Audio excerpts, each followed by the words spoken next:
If you're still feeling in a little bit of a Halloween mood, I am going to read the first scene from Superhero in Disguise by Kitty Buchholz. That's me. And it is a short story that is book one in the Adventures of Lewis and Clark series, which is superhero urban fantasy with some romantic comedy bits. So here is the first scene of Superhero in Disguise, which is also available as an ebook for around $1 everywhere that you buy ebooks, and you can also get a print copy instead. Okay, Superhero in Disguise, Scene 1.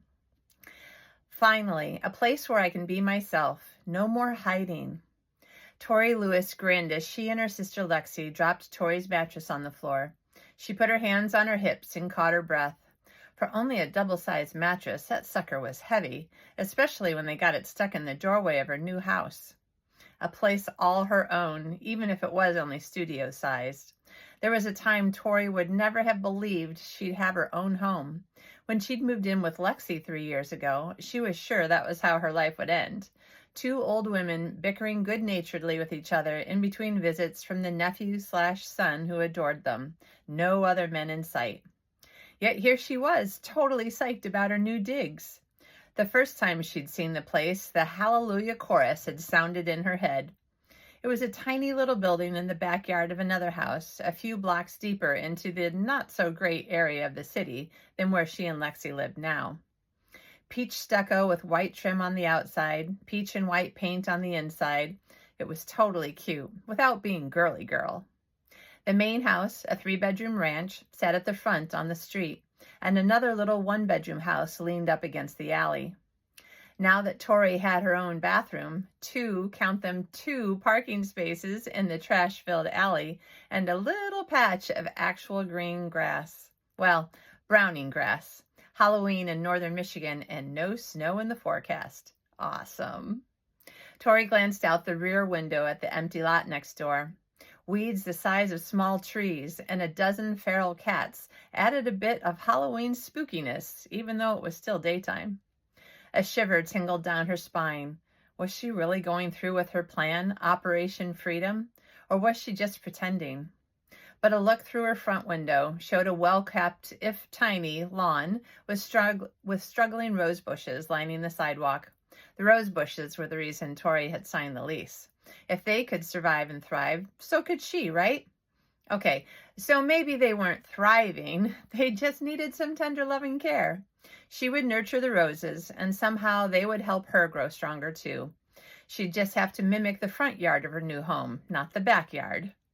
Tori sighed happily. She used one foot to maneuver the mattress up against the rear wall between two windows. Well, the bedroom's all set up. Let's get started on the living room and office.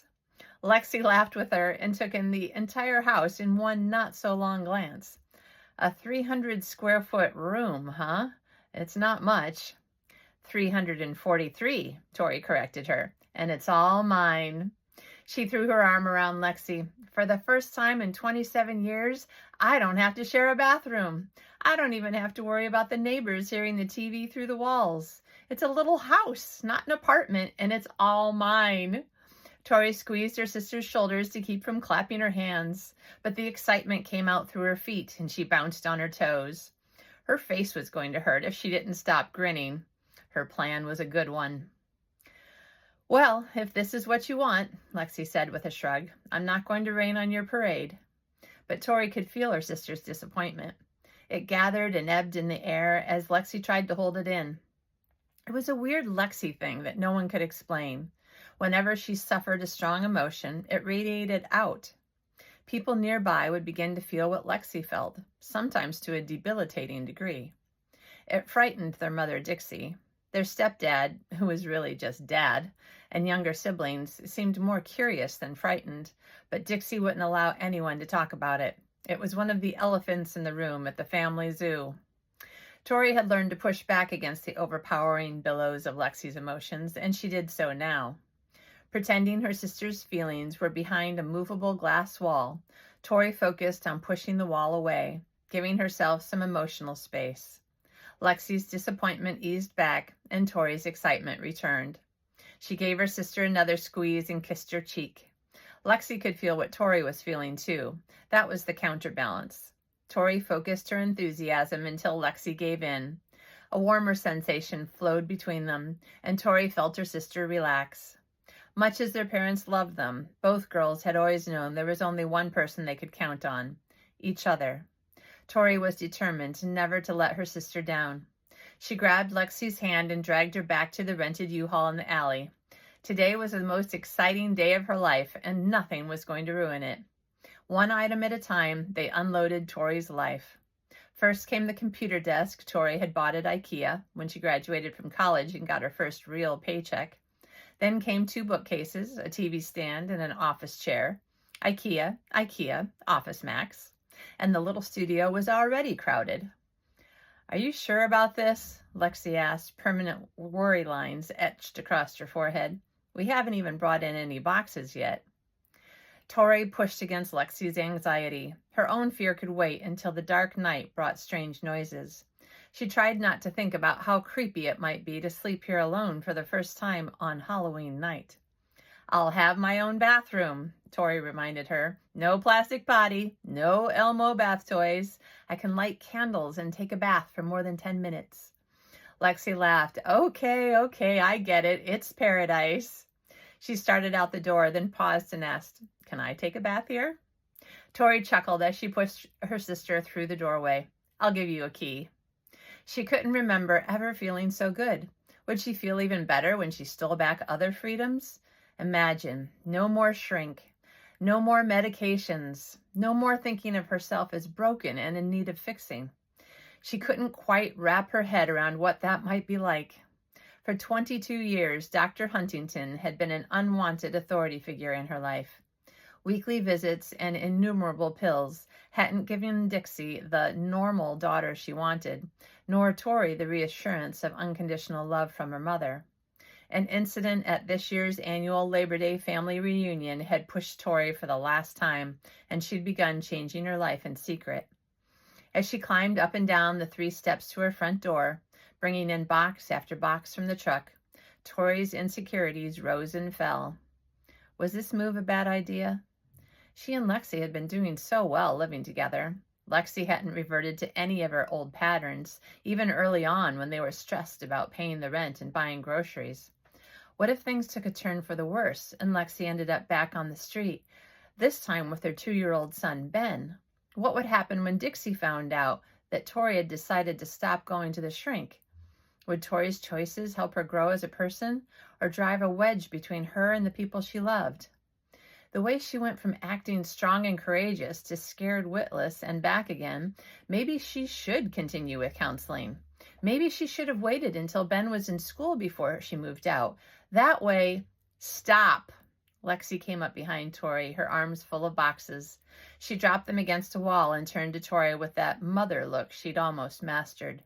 "Stop worrying. What's the worst thing that can happen? You move in with me again." She studied Tori's face for a moment. "And if you're worried about what Mom thinks, her voice softened, "just stop. You're a grown woman and you need to make your own decisions." Tori sighed and opened a box. Their dad, Danny, assured them that everything Dixie said or did was because she loved them. But a great divide existed between mother and daughters. Tori wondered if their half-brother and sister, Kevin and Samantha, ever had to be reassured of their mother's love. Dixie doted on her 2 younger children. "I don't want to make the wrong choice," she said as she put books on a bookshelf. "Well, get over it." Lexi put Tori's little TV on the TV stand and plugged it in. "Life is full of wrong choices. Look at me. But then there are the unexpected blessings like Ben, so I'm not convinced wrong choices always turn out so bad." Lexi didn't talk about blessings much, but when she did, her son was usually the focus of the discussion. Tori didn't know if Lexi still believed in God, but she'd changed a lot since Ben came along. Maybe if moving out wasn't the best choice for Tori, it would still turn out okay in the end. Tori hesitated, afraid to tell her sister about her other plans. As usual, Lexi picked up on her emotional vibe. "You're trying to decide if something else is the wrong choice?" Lexi stacked DVDs on the shelf under the TV. "You're still taking your medication, right?" This was the reason people often thought Lexi was a mind reader. She wasn't, but she was scary good at guessing what was going on in your head based on your emotions. Tori wanted to answer the question, of course, but lying didn't work very well around Lexi unless you were very good at it. The silence was deafening. Lexi turned toward her, crossing her arms in a big sister mode. You're kidding me. She sighed. Tori, I'm mostly still taking them, but I don't think I need them, Tori burst out. No one makes you take any pills. Lexi snorted. No one can make me, that's why. Tori threw her arms wide. But I don't have impulse control issues or an anger management problem. I'm fine. They stared at each other, feeling the swirl of each other's emotions, pushing and pulling in a wordless argument. Lexi gave in first. Fine. You decide what you think is best. She pointed a finger at Tori. But if anything happens, like what? What's going to happen? No one will ever answer that question. Years of frustration spilled out. Just tell me. Tori watched as Lexi's face crumpled. She seemed to be trying to speak or not to speak. Tori couldn't tell. She rushed the few feet to her sister and grabbed her shoulders. Are you okay? The emotions in the room swirled with helplessness and secret fears, and was that resignation emanating from her sister? Lexi relaxed with visible effort. Her clenched jaw loosened and her facial muscles smoothed. She took a breath. Remember when you were little and you had problems at school? Sort of. Tori remembered the kids didn't like her. She nodded. Do you remember why? Tori thought back. I wanted to play with them and they wouldn't let me. The memory still hurt. Her sister shook her head. No, you forced them to play with you. That's what they didn't like. Tori sifted through memories and old hurts.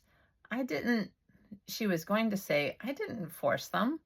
But then she remembered being very little in a store, wanting a toy, and throwing a temper tantrum until her mother bought her the toy. And she remembered Dixie's face. Her mother was afraid of her. Dun, dun, dun. That's the first scene. So if you would like to read Superhero in Disguise, a short story, but book one, because technically it's at the beginning of all of the things that happen, then you can pick it up as an ebook anywhere ebooks are sold. And it is probably $1 or $1-ish everywhere. Or you can pick up the print book, probably again, just about any place that you buy or order print books. And then you can start reading other books too. I will read the first scene from A Very Merry Superhero Wedding, which, oh my gosh, that's book 2. So what happens in book 1 that there's a wedding as book 2? I will read that soon as well. And I will make sure this and the future videos of this sort of thing are on TikTok and YouTube as Kitty Buchholz. That's my handle on both. Also, if you're interested in more superhero stuff, my husband, John Buchholz, or sometimes it says John Buchholz author, is reading his superhero middle grade books on TikTok, and I think he's going to put them on YouTube as well. So check them out as well. Again, available everywhere that you buy ebooks and print books. Hope you had fun. It was fun for me. Talk to you later.